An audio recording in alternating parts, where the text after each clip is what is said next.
Hola a todas y todos. Hoy estoy aquí con Ada González, psicóloga y amiga, experta en mudanzas y traslados y cambios vitales. Hola Así Ada, es.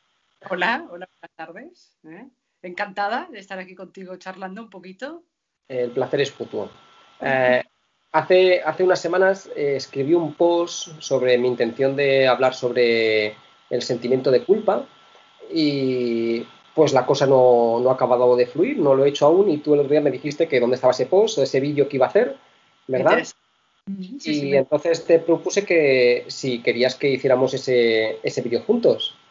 Y un poco aquí estamos intentando tener esa conversación sobre qué es el sentimiento de culpa. perfecto. ¿eh? ¿Sí? Bueno, trata un poco de, ¿no? de que nos expliques, Miguel, qué es esto del sentimiento de culpa, ¿no? Que tenemos culpa porque la sentimos, si hay distintos tipos de culpabilidad, etcétera, etcétera, ¿no? A ver Vale. qué, pues aquí, ¿no? Explicar. Vale. Yo te cuento algunas cositas de cómo la veo yo y a partir de ahí pues vamos conversando. Ujú. Ah, para mí lo más importante con respecto al sentimiento de culpa es tener claro que es ¿cómo te digo? Una energía reparadora. ¿Vale? Muchas veces cuando pensamos en la culpa la vemos como algo desagradable, negativo, ¿por qué tendría que sentir yo esto? ¿Por qué no soy capaz de pasar página y demás? Y pensamos que es algo malo que nos está pasando. Como sabes, y supongo que las personas que me conocen un poquito también sabrán, uno de mis objetivos fundamentales es transmitir que las emociones nunca son negativas y siempre, a su manera, desde un punto de vista salvaje, siempre nos intentan ayudar. Uh, Otra cosa es que el tipo de ayuda que nos ofrezcan cuadre con nuestra vida en el siglo XXI. Ujú. ¿Vale? Entonces, creo que lo más fundamental es entender que la culpa es energía reparadora. En el momento en que nuestro sistema nervioso identifica que algo valioso está roto o se puede romper, en ese momento aparece esa energía, esa disposición, ese impulso para bien reparar o bien prevenir eso que se pueda romper y que realmente para nosotros es valioso. ¿Sí? Puesto en metáfora, y si me permites, he preparado aquí unos Hombre, juguetitos. de color verde, muy bien. Sí, claro. La culpa es como el celo, Sí. ¿sí? Es una herramienta reparadora. Bien, por ejemplo, yo cojo esta hoja y la rompo, ¿vale? Es sencillo. O yo no quiero que esté rota. ¿Qué hago? Pues evidentemente quizá no consiga que quede como antes, pero aquí se van a ver mis grandes dotes de bricolaje, va a ser maravilloso, ¿vale? Pero Ir de alguna reparando. manera consigo que más o menos esté reparado. Con lo cual, la culpa es maravillosa, porque es esa energía que siempre está atenta a las cosas importantes que están o que queremos que permanezcan en nuestra vida y que corren el riesgo de romperse. ¿Qué sucede? Que la culpa, como el resto de nuestra mente y el resto de nosotros, es limitado. Por tanto, ¿qué sucede? Si en lugar de ese trocito de papel yo ahora rompo esta taza, Sí, aquí el amigo Celo no tiene muchas posibilidades. no mucho. Entonces, ese es el dilema. ¿Qué pasa cuando lo que se ha roto realmente no es reparable por las herramientas de las que dispone el sistema nervioso? Ajá. ¿Vale? Vale, vale. El tema no está en que la culpa sea negativa. Qué bien funciona cuando realmente es capaz de reparar aquello que tiene la capacidad de reparar aquello que se ha roto. El problema Ujú. es cuando se te queda atascada intentando resolver algo para lo que no tiene la capacidad. ¿Sí? Claro, el tema de la culpa, cuando me hablan de culpa, socialmente se asocia más quizás al castigo que no a la reparación, muchas veces, ¿no? Socialmente parece que la culpa es algo malo, es algo con una carga socialmente negativa, Claro. ¿no? Entonces, hay dos tipos de culpa fundamentalmente hablando. Mm.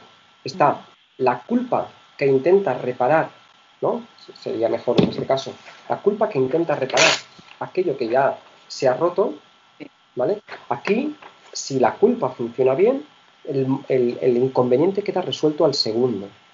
Por tanto, ni siquiera sentimos demasiada culpa ni nos damos cuenta de realmente la ventaja que supone estar diseñados para sentir ese impulso de reparación que llamamos culpa. Mm. Si lo que se rompe no puede ser, aquí es donde corremos el riesgo de quedarnos atascados. Nos enganchamos.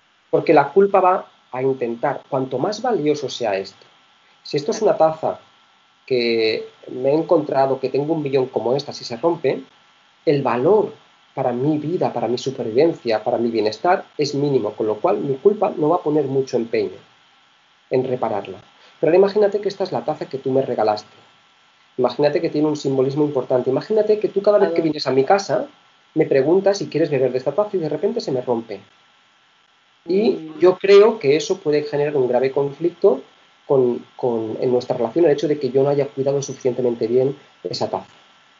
Por tanto, mi sistema nervioso, intentando cuidar nuestra relación, no va a parar de insistir en que repare esa taza, con celo. Es lo que tú tienes para reparar. Vale. Y no va a ser posible. Entonces, lo que voy a tener que hacer es calmar a la culpa, transmitirle que eso ya ha sucedido. Digamos que si lo miramos desde la perspectiva de las fases del duelo, la culpa sería una especie de negación. Esto no ha podido suceder, con lo cual todo el tiempo estoy intentando que no haya sucedido y que por tanto la taza vuelva a estar nueva. Por tanto, mi encaje va a ser el aprender a calmar esa culpa, haciéndole notar que eso ha sucedido, que no es reparable con los recursos que tengo ahora mismo y que vamos a explorar las consecuencias y que yo como ser humano, no ella, me voy a hacer responsable de las consecuencias que tenga y voy a procurar o bien aprender o bien reparar la parte que sea posible y que voy a tratar de adaptarme a las nuevas circunstancias. Esa sería la culpa con respecto al pasado. Vale. Y luego hay otra culpa que tiene un componente, aunque esta ya lo tenía, pero tiene un componente más social, que es la culpa que, como hemos dicho antes, que tiene que ver con el que nos puedan rechazar. ¿Vale? Entonces hay una culpa que todo el tiempo, y no es tanto que también puede ser una culpa dirigida hacia el pasado, pero es más una prevención. Es esa atención que ponemos a todo lo que podamos hacer que pueda molestar y que pueda generar en los demás, por parte del grupo, un rechazo. ¿Vale?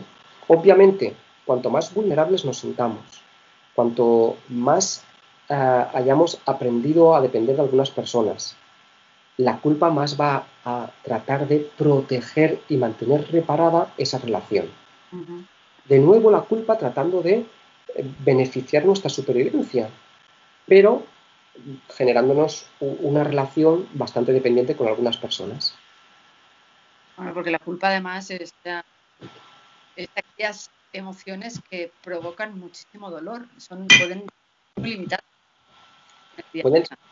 Pueden ser limitantes y lo es, obviamente, y es desagradable. Como casi todas las emociones muy protectoras son realmente desagradables porque nos avisan de que tiene que haber un peligro y por tanto es necesario que sean desagradables porque así van a llamar nuestra atención.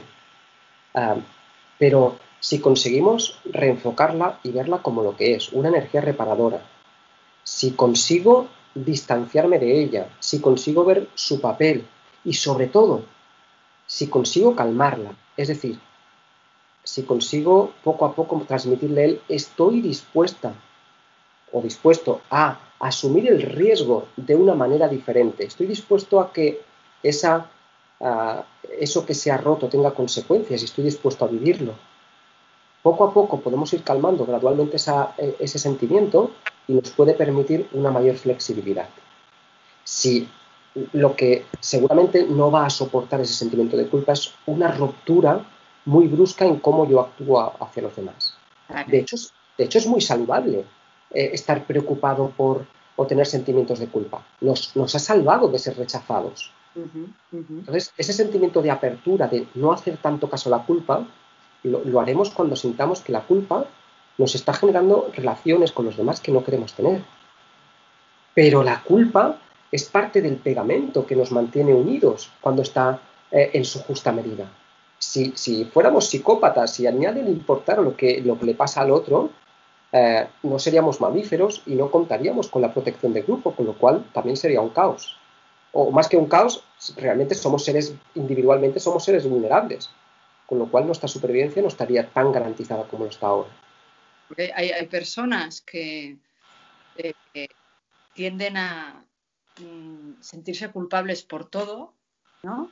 En relación a los demás, y en cambio hay otras personas que ves que funcionan, bueno, pues haciendo un poco lo que les da la gana, incluso haciendo cosas que pueden hacer daño a otras personas, y esas personas no se sienten culpables, ¿no?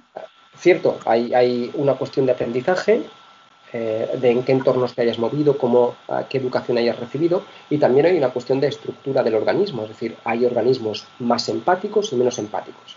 Pongamos un ejemplo de tribu, ¿vale? En una tribu nos encontraríamos con que hay diferentes roles, ¿vale? Vamos a quedarnos con dos de ellos básicamente. El rol del guerrero, que es aquel que tiene que defender al grupo en caso de invasión o que incluso tratará de invadir para conquistar nuevos territorios, y el de los cuidadores, entre ellos los que cocinan, los enfermeros, enfermeras, ¿sí? La parte que va a tratar de cuidar. Es natural que haya esas diferencias individuales. ¿Por qué? Porque un guerrero muy empático no sería muy buen guerrero. No, claro. Y un enfermero o enfermera que no tuviera empatía no ayudaría demasiado. Por tanto, cada organismo va a estar dotado de unas habilidades para empatizar diferentes que se van a ajustar a su rol dentro de la manada. Si a eso le sumamos que se potencie, a un guerrero se le potencia en la competición y no se le ayuda en su educación a empatizar, pues te puedes encontrar con un patrón súper individualizado de persona que no le importa en absoluto lo que le pasa a los demás. Y si hacemos el enfermero, el patrón más de enfermero o enfermera, de cuidador, lo educamos con un patrón de culpa en el que tiene que hacerse responsable de sus hermanos pequeños, de lo que sea, pues ahí vas a tener un patrón hiperempático de alguien que va a poner por encima de los demás, por encima de sí mismo a los demás. Entonces, cuando esos equilibrios están fuera de sitio, el trabajo terapéutico va a ser equilibrarlos.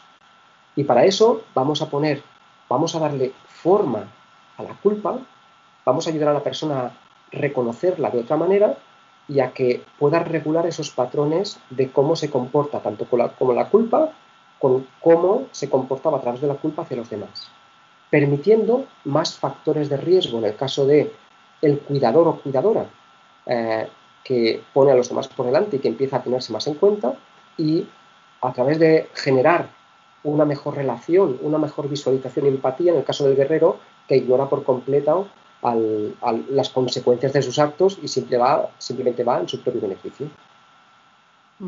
Sí, porque por ejemplo, ahora se me ocurre, ¿no? Con el tema del cuidador que tú has mencionado, ¿no?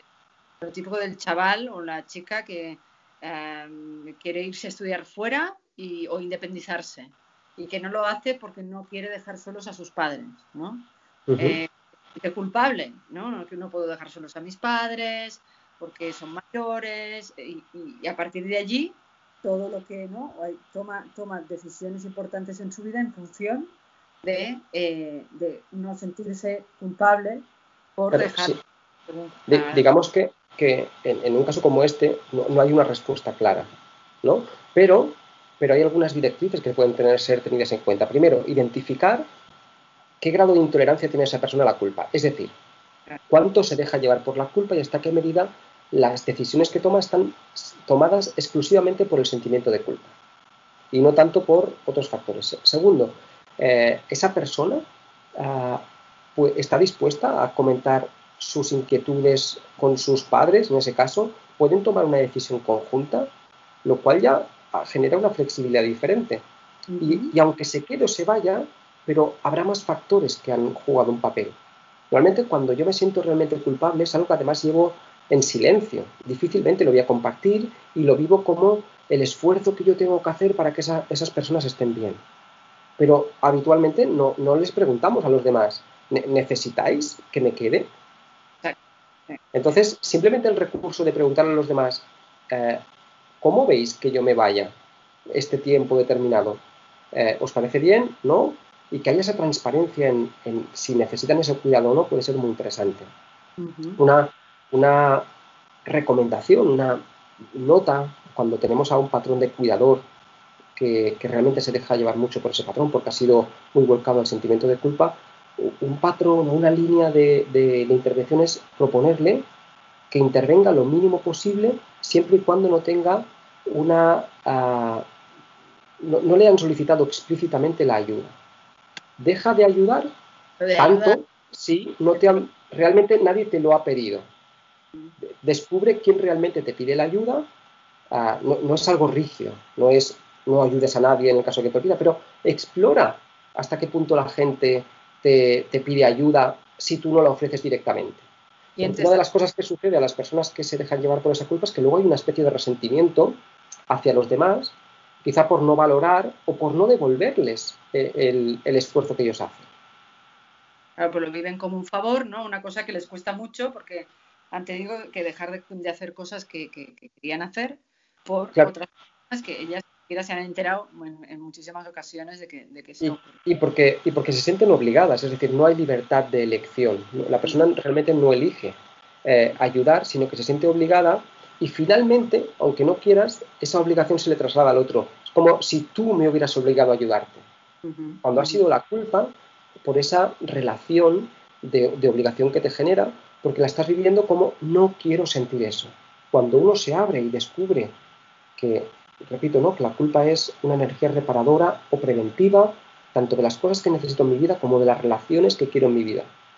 Y en lugar de verlo como la obligación, empiezo a conocerla, me la empiezo a permitir sentir, reconozco cuándo es necesaria cada vez más o cuándo realmente es una obligación, empiezo a generar un tipo de relación muy diferente con las cosas y con las personas, que me libera y me permite, pues, quitarle peso y quitarle responsabilidad y malestar a mis relaciones. Y después, ¿y qué ocurre también con, por ejemplo, con situaciones de culpabilidad mucho más bestias, ¿no? En el sentido de, pues yo qué sé, alguien que ha tenido un accidente, ¿no?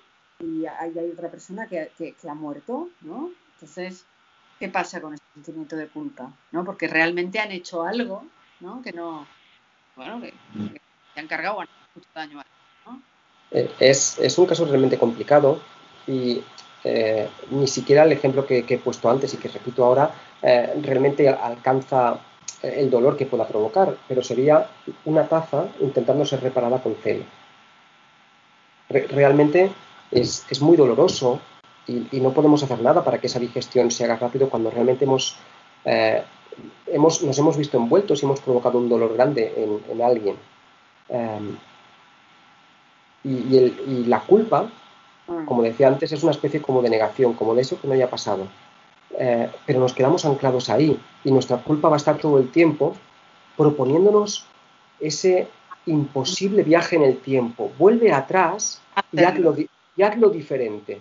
Pero eso no es posible y lo único que vamos a poder es calmar a nuestra culpa y, como decía antes, mirar de qué manera puedo yo realmente hacerme responsable de lo que ha sucedido, qué puedo hacer para reparar la parte que sea reparable y qué puedo aprender y aportar de esta desgraciada situación. Claro, porque supongo que hay formas de querer repararlo, pero de una manera muy poco adaptativa, un poco adecuada, ¿no? Y otras que sí, ¿no? La culpa, como la mente, insistía antes, es limitada y entiende las cosas a su manera, hace lo que puede. Entonces, si realmente ese accidente te ha causado mucho dolor, intenta que no haya sucedido y se olvida de las leyes del espacio y del tiempo y cualquiera que haya estado en una situación que se le pueda parecer, por poco que se le pueda parecer, ha notado esa presión por resuelve el pasado, vuelve atrás, vuelve atrás. Entonces está bien coger a la culpa y decirle, lo siento, pero eso que me propones es imposible, esto realmente ha sucedido y voy a tener que aprender a convivir con esto de la manera más constructiva, reparando la parte reparable, aprendiendo lo que pueda y mirando a ver si hay alguna manera de compensarlo o de rehacerme a pesar de. Sé que no es completamente reparador y que no es la solución que quisiéramos, pero siempre es más interesante que quedarnos en el pasado. ¿Vale? Veo que te llaman, no sé si es momento de que dejemos esta conversación. ¿Qué te parece? No sé si más o menos hemos hecho un resumen de lo que podría ser. Yo creo que no sé si hay alguna, por ejemplo, no sé, alguna herramienta en concreto, ¿no? Que utilices en terapia, que sea especial para trabajar temas de culpa, no sé, alguna pista, alguna cosa que pueda ayudar a la persona que en este momento te Como está di- culpando.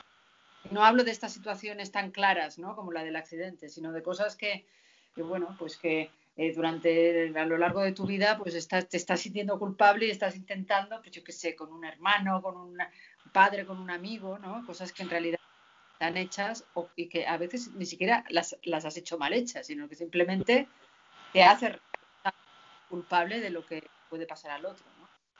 Simplemente espero que con los ejemplos que he puesto y reconocer la culpa como una energía reparadora y no negativa, que podemos de alguna manera cuestionar y no dejarnos llevar por ellas, pero que, bueno, ya sirva como ideas introductorias.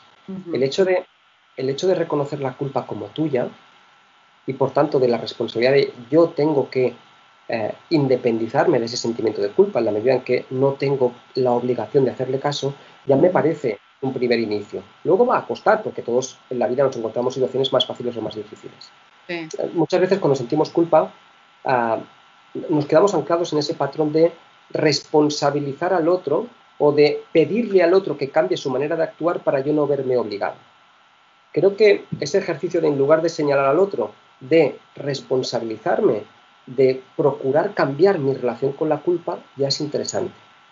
Porque voy a ser yo quien, a pesar de la culpa, a pesar de sentir culpa, aprendiendo a vivir la culpa de otra manera, voy a cambiar mi patrón de conducta, incluso aunque el otro se siga comportando de la misma manera. Y además también trabajas eh, y las frustraciones, las expectativas demasiado elevadas con los otros, etcétera, etcétera, ¿no? Muy bien. Claro. Entonces, bueno, no sé si te sirve como respuesta o como pequeño tip, pero Sí. luego evidentemente vendrá toda la parte absolutamente particular de cada persona, cómo vivirla, los ejercicios concretos en función de las situaciones que se encuentra y todo es muy personalizable. Pero digamos que la gran estructura bajo la que trabajar es esa. Pero Muy insisto en la primera idea que para mí es la más importante. bien. Energía reparadora, una energía que pretende que nuestra vida sea mejor. Todas las emociones desagradables procuran generarnos un impulso para mejorar o para garantizar nuestra supervivencia. Y sin duda la culpa es una de ellas. Bueno, muy bien. Pues muy bien, Miguel. Muchas gracias, Ada, por compartir este ratito. De nada, Y todo mucho la conversación. perfecto, pues nos vemos por el despacho en breve. Sí, un poquito. La semana que viene, seguramente. Perfecto, un beso grande. Venga, Cuídate. adiós. Adiós.